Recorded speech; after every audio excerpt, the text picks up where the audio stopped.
13절부터 제가 봉독하겠습니다.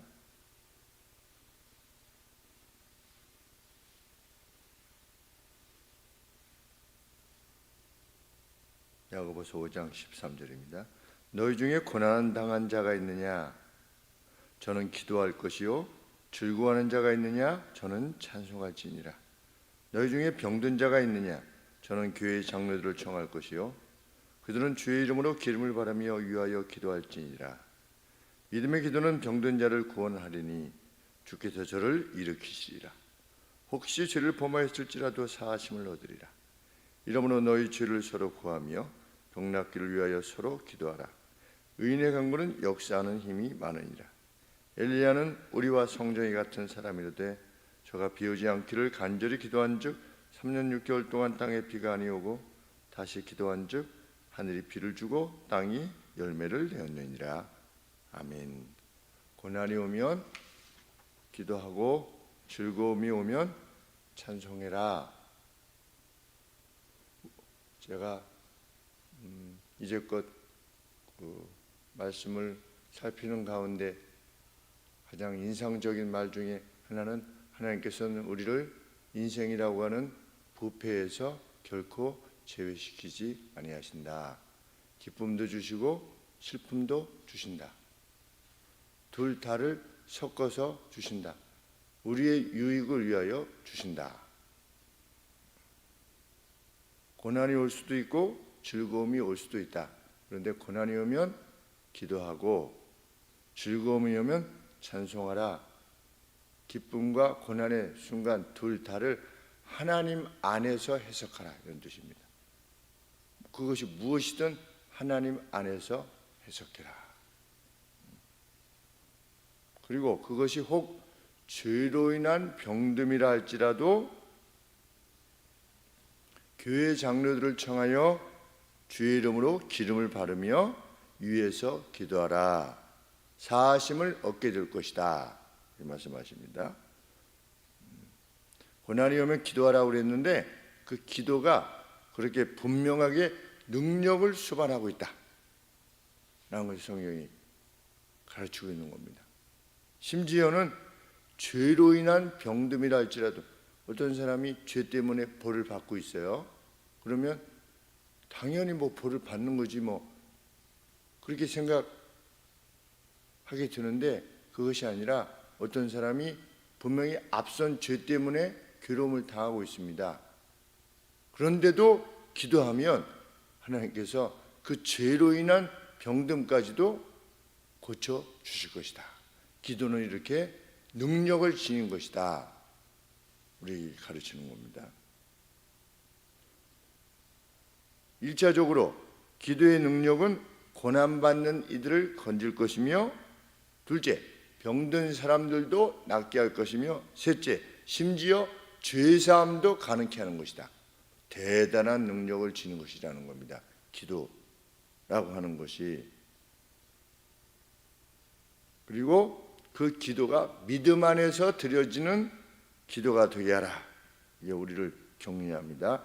믿음의 기도는 병든 자를 구원할 것이다, 이렇게 언급하고 있기 때문입니다. 믿음의 기도는, 기도하면 다 믿음의 기도지 그것이 아니라 믿음의 기도는, 그래서 우리가 드리는 기도가 믿음 안에서 드리는 기도가 되도록 해라. 믿음의 기도가 역사하기 때문에. 그래서 예수님께 그렇게 요청하지 않았습니까? 주여 제가 믿사오니 저의 믿음 없음을 불쌍히 여겨 주소서. 정말 우리가 100% 완벽한 믿음을 가지고 구한다면 다 받게 될 건데 100% 완벽한 믿음을 가지고서 구한다는 것이 매우 어렵지 않습니까? 그러니까 하나님 앞에 구했던 그 사람의 기록으로 남겨두므로 우리가 주님이 원하시는 만큼의 믿음이 아닌 것이 아닌가 이렇게 생각되어질 때는 저의 믿음 없음을 불쌍히 여주소서라고 하면서 기도할 것을 성경이 가르치고 있는 것입니다. 기도가 믿음 안에서 드려지도록 해라. 그러면 믿음은 노력의 산물이라는 것을 알게 됩니다. 믿음은 그냥 믿어지고 안 믿어지고 이것이 아닌 겁니다. 믿어지는 것이 하나님의 은혜다. 맞습니까? 아닙니까? 어떤 차원에서 믿음이 하나님의 은혜입니까? 저절로 믿어지면 하나님의 은혜입니까? 믿으려고 하는데 안 믿어지면 하나님의 은혜가 아닙니까? 제가 오중사라고 하는 공군 중사가 있는데 제가 전도를 했습니다. 군대에 있을 때. 그랬더니 저는 안 믿어진대요. 믿으려고 하는데 안 믿어진대요. 그러면 만약에 믿음이 하나님에게서 오는 거라면 누구 책임입니까? 안 믿어지는 거는 하나님 책임이시죠.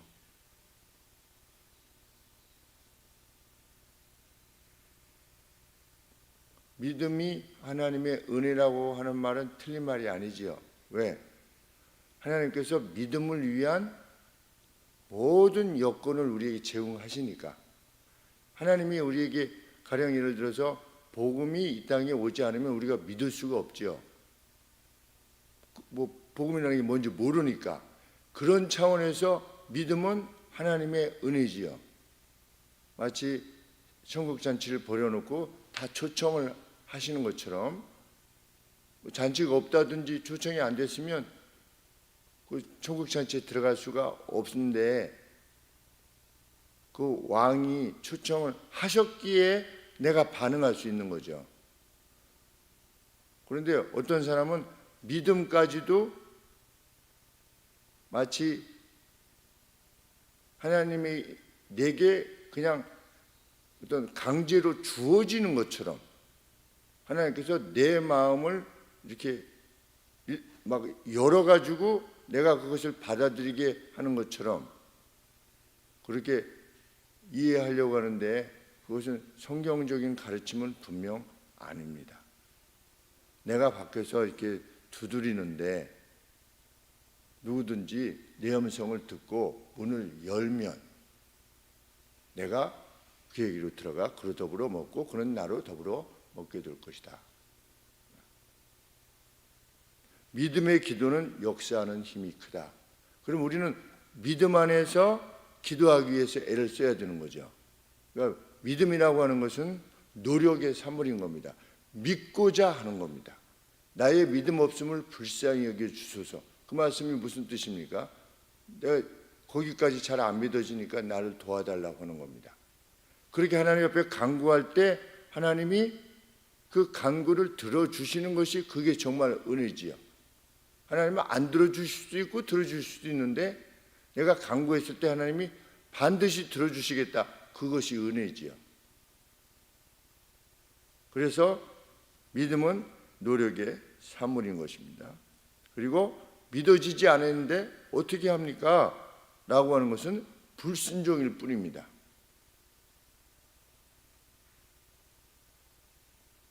누군가 기도한다. 그것은 믿음의 증거입니다. 안 믿어지는데 기도한다? 그런 것은 없는 겁니다. 누군가 기도한다면 믿기 때문에 기도하는 겁니다. 그래서 기도는 믿음의 증표입니다. 특별히 은밀하게 기도, 당대에 은밀하게 기도하는 것, 자기 혼자 기도하는 것. 누가 독백하고 있겠습니까? 믿지도 않는데 혼자서 골방에서 남들이 전혀 알지 못하는 것에 있어서 혼자 뭐하러 독백을 하고 있겠습니까? 그 믿음이 없으면 그냥 독백일 뿐이지요. 누가 그 독백을 혼자서 정신 나간 사람처럼 하겠습니까? 그게 아니라 기도한다 그러면 그에게 믿음이 있는 겁니다.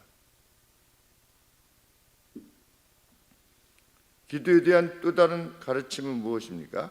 의로운 자의 효과적 기도가 많은 것을 이룰 수 있다는 것입니다. 의로운 자의 효과적 기도가 많은 것을 이룰 수 있다. 무슨 뜻이냐? 그 누군가의 기도가 의로운 자로서의 기도일 때 역사하는 힘이 크다는 겁니다. 특별히 누구냐? 주의 이름으로 기도하는 장로들, 오늘로 치면 목사들입니다.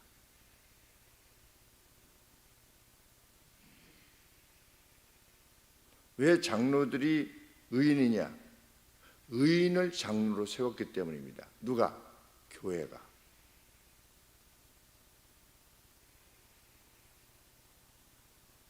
목사를 가령 오늘로 치면 목사를 교회가 추천합니다.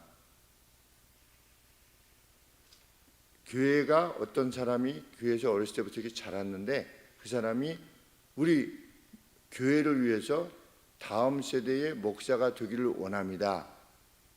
이 사람은 이렇게 준비된 사람입니다. 영적으로 준비됐고 어렸을 때부터 지켜봤을 때 이 사람은 목사에 합당합니다. 라고 추천을 하는 게 누구냐? 교회입니다. 교회가 추천해야 됩니다. 그런데 요즘은 어떻게 합니까? 자기가 목사가 되겠다고 합니다. 제가 기도해 보니 저는 목사가 되기로 결심했습니다. 물론 그것도 중요합니다. 그것을 내적 소명이라고 그럽니다. 부르셨다. 누가? 하나님께서 내적으로 내 마음에 감동을 준 겁니다. 그러면 내적 소명이 이게 진짜냐 아니냐를 누가 결정해 주느냐? 교회가 결정해 주는 겁니다. 당신은 그런 마음이 들지 모르겠지만 우리가 지켜봤을 때 당신은 다른 방식으로 하나님을 섬겼으면 좋겠어 라고. 그런데 교회가 지켜볼 때도 목사가 될 만하다 라고 이렇게 판단이 되어지면 교회에서 추천하는 겁니다. 그래서 박민근 목사님에게도 어렸을 때 제가 추천을 한 겁니다. 너는 앞으로 민근아 목사가 되는 것에 대해서 생각해봐라. 어렸을 때부터 제가 봤을 때 성품이나 지적인 능력이나 이런 걸 봤을 때 아주 뛰어났기 때문에 제가 중학교 2학년 때 요청을 했던 것입니다. 그런 이들이 장로들로 세워졌던 겁니다. 당시에는. 그래서 교회의 장로가 됐다 그러면 대부분 순교한 겁니다. 교회의 목사다 그러면 1세기 때는 다 순교한 겁니다. 이것이 기록될 때 당시에는. 그런데 요즘은 누가 목사가 된다 하면 복음 때문에 순교할 만하냐? 잘 안 되죠. 그리고 교회가 추천하는 것이 아니라 자기가 되겠다고 해가지고 신학대학원은 그냥 가게 되지요. 그래서 저도 화학산에서 하나님의 특별한 부르심으로 불림을 받고 그날 불림을 받고 왔을 때 여러분에게 여쭙습니다. 제가 목사가 되는 것이 합당하겠습니까? 이렇게. 그랬더니 저는 하고 싶은데 목사가 되는 게 합당하겠습니까? 이렇게 말씀드리지 않고 제가 목사가 되는 것이 합당하다고 여겨지십니까?를 물었습니다. 거기서 아니라고 만약에 노라고 하면 아닐 수도 있는 겁니다. 왜? 교회의 추천을 통해서 목사가 되는 것이 성경적인 가르침이니까. 왜 장로들을 의인이라고 말하느냐? 이때 당시에는 의인을 장로로 세웠기 때문에. 그러면 오늘 목사는 누구여야 되느냐? 가령 예를 들면 목사와 그리고 여기서 말하는 장로하고 지금의 교회에서 장로하고 다른 장로입니다. 지금의 장로는 어떤 종교개혁 이후에 교회 정치를 말할 때 장로들을 세워서 이제 협동으로 이 교회 정치를 행하도록 하기 위한 장로들이고 성경에서 말하는 장로는 목사들인 것입니다. 오늘로 치면 그게 일치하도록 교회가 애를 써야죠. 그리고 어떤 분이 권사다 그러면 정말 권하는 일을 행하시는 분, 권하는 일을. 근데 권사인데 아무도 전도를 안 해요. 가령 예를 들면 그게 무슨 권사입니까? 권사인데 어떤 교회 일에 있어서 이런 일은 이렇게 해서 성도님이 이렇게 하시는 게 성경 말씀에 비춰봐서 합당한 것 같습니다. 누가 마음이 아프고 육이 아파가지고 나오질 않는다 그러면 찾아가서 권하는, 저희 외조목께서 권사님이셨는데 권사 취임, 이 외국엔 그런 게 없어요.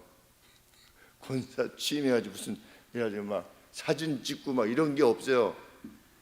제가 미국에 가서 봤을 때. 그런데 뭐라고 이렇게 썼는데 한문으로 썼는데 잡을권자를 썼대요. 잡을권, 권세가 있다 할 때 그 권자를 썼대요. 권할권인데, 그래서 할머니께서 그 말씀을 하셨어요. 권사가 뭐 이렇게 딱 붙잡는 그게 아니고 누구를 이렇게 권하는 거다, 이렇게 말씀하신 것이 생전에 말씀하신 것이 생각이 납니다. 권사 그러면 그분은 정말 온유하고 지혜롭고 이래서 참 모진 풍파 가운데서도 다 시험을 이겨내시고 정말 원숙한 성도님으로서 여성 성도님들에게 특별히 이렇게 권할 만한 분들이 권사가 되어야 돼요. 그러니까 참 쉽지는 않은데 젊은 권사 잘 어울리지 않죠. 그래서 저희 교회도 가급적 어떤 이제 연배가 될 때까지 좀 기다리는 것입니다. 장로도 마찬가지죠. 길장, 늙을 놓지 않습니까? 장로, 성경에서도 뭐 엘더 이러면 나이가 좀 드셔야 되는데 40대 장로, 물론 이 디모데도 그 학자들에 의하면 한 20살 후반, 특별한 어떤 저게 있었나 봅니다. 어떤 격이.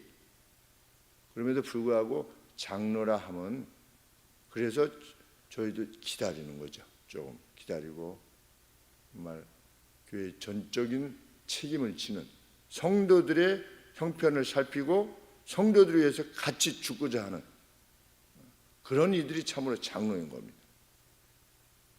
일을 잘했냐, 뭐 많이 했냐, 얼마나 공로가 있느냐, 이런 차원이 아니라,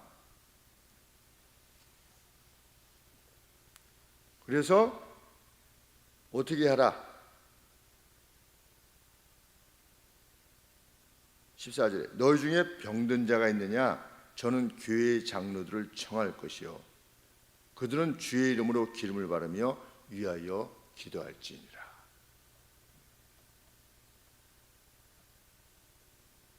기도는 자신만의 변화뿐만 아니라 다른 이들의 영육 간의 문제도 해결할 수 있는 무기다. 나에게만 영향을 미치는 게 아니라 내가 기도했을 때 다른 사람에게 분명하게 영향을 미치는 것이다. 그런데 여기서 조심해야 되는 것은 기도가 어떤 개별적인 능력을 지닌 것이 아니라 공동체 내에서 이해되어져야 된다는 겁니다. 어느 한 개교회, 지교회 내에서 기도가 이렇게 이해되어져야 한다는 겁니다. 기도는 내가 하나님 앞에 뭐 해가지고 하나님이 나 들어주시고 이런 정한수 떠놓고 비나이다 이게 아니라, 성경이 말하는 기도는 공동체적인 기도를 말하는 겁니다. 그래서 그 대표적 사례로, 기도에 대한 대표적 사례로 의인이 기도가, 효과적인 기도가 역사하는 힘이 크다라고 하는 것의 대표적 사례가 엘리야라는 겁니다. 엘리야가 개인적으로 뭐 하나님 저 뭐 해주세요 이래가지고 이런 거 아니지 않습니까? 엘리야는 누구를 위해서 기도했느냐? 이스라엘이라고 하는 공동체를 위해서 기도한 겁니다. 근데 의인으로서 기도한 거죠. 혼자 기도한 겁니다. 그랬는데 우리와 성정이 같은 사람이로되 우리와 인간으로서의 본질이 똑같다는 겁니다. 네이처가. 인간이라고 하는 본질이 똑같은데 그가 기도했을 때 3년 6개월 동안 비가 안 오고, 또 기도했을 때 다시 하늘이 비를 내었다. 기도는 그렇게 능력이다. 의인의 강구는 역사하는 힘이 크다. 공동체 내에서. 그래서 신방을 하는 겁니다. 신방. 홈 비지팅을 하는 겁니다. 이 말씀에 따르면 아플 때만 장로를 청하는 겁니까? 그렇지 않은 거죠. 공동체적으로 공동체 내에 계신 하나님의 이름으로 복을 비는 것, 그것이 얼마나 소중한 것인가를 알게 하는 겁니다. 그런데 현대 크리스찬들은 신방 자체를 받질 않죠. 집에 귀찮아요. 그리고 뭐 청소해야 돼. 집안 청소하고 뭐 이거 아유 됐어요. 그리고 그냥 식당 가서 해. 홈 비지팅인데, 홈을 비짓하는 건데 가서 뭐 특별한 형편이 있어서 집안에 드릴 수 없을 정도 있을 수 있지만 고넬료 같은 사람을 보면 청하였지 않았습니까? 이 로마의 백부장이라고 하는 것은 엄청난 권세를 지니는데도 불구하고 우리가 당신의 말씀을 듣기 위하여 다 함께 있나이다. 온 가족들이. 그게 뭐냐? 그게 하나님을 섬기는 겁니다. 그것이 믿음입니다.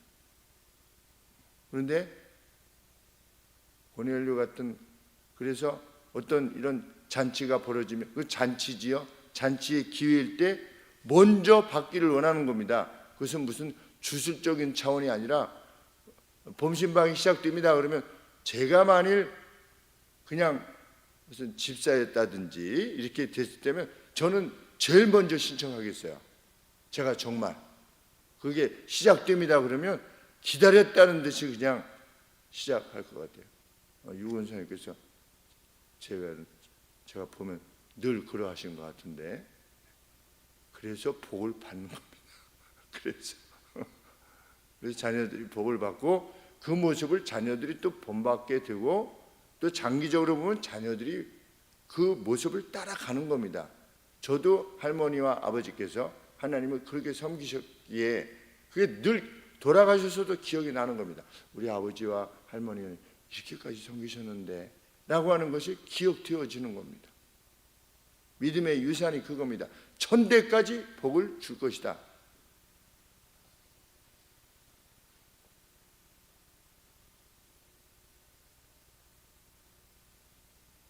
우리가 공동체적인 뜨거운 사랑과 하나됨 안에서 서로 간의 죄악을 고하며, 서로 죄악을 고하며 이렇게 돼 있죠. 16절에 이러므로 너희 죄를 서로 고하며 병 낫기를 위하여 서로 기도하라. 자기의 죄를 어떻게 공중 앞에 고할 수가 있겠습니까? 그렇죠? 그런데 초대교회는 이렇게 하나였다는 겁니다. 이것이 창피하고 아니고 문제가 아니었다는 겁니다. 그런데 놀랍게도 우리나라에 1907년에 대부흥이 있었는데 그때 길순주 목사님이신가?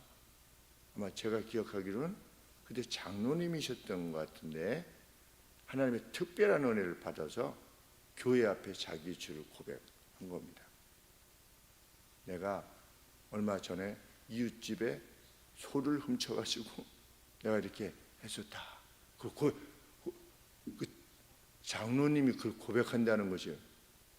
제가 가령 예를 들어서 김 목사가 제가 7계명을 범했습니다. 이거 어떻게 교회 앞에 행할 수 있겠습니까? 그런데 하나님의 은혜를 입었을 때 교회 앞에 기도함으로 용서를 구하고 하나님 앞에 용서를 구하면 다시는 그 죄를 범하지 않는 가능성이 더 크지 않습니까? 회중 앞에 고백했으니까 더 그것이 교회였다는 겁니다. 자기의 죄까지도 고백할 정도로 온 교회가 하나였다는 거죠. 1세기 때 교회는. 그래서 점심 식사 하시고 가라 그렇게 하는 겁니다. 점심 식사도 같이 못하는 겁니다. 현대 교회는 하나의 공동체가 아닌 겁니다. 하나님께서 어떻게 역사하실 수가 있으시겠습니까? 너희 의인의 간구 신방도 안 받아요? 같이 밥이라도 함께 같이 들면서 그래도 성도에게 또 조금이라도 하고 가세요? 이게 안 되는 겁니다. 나는 그냥 좀 내버려 두세요. 어떻게 하나님이 역사하실 수 있는 믿음의 공동체일 수 있냐는 것입니다. 현대교회는 점차적으로 교회가 마치 야구장 같아요. 야구장에 몇만 명씩 모입니다. 서로 아무런 관계가 없어요. 와 하다가 그냥 또 홈런 치고 그러면 옆에 사람은 와 그냥 집에 가는 겁니다. 옆에 사람이 어떤 생각을 하고 사는지, 어떤 가치를 가지고 사는 건지, 어떤 슬픔이 있는지 그런 거 없지 않습니까?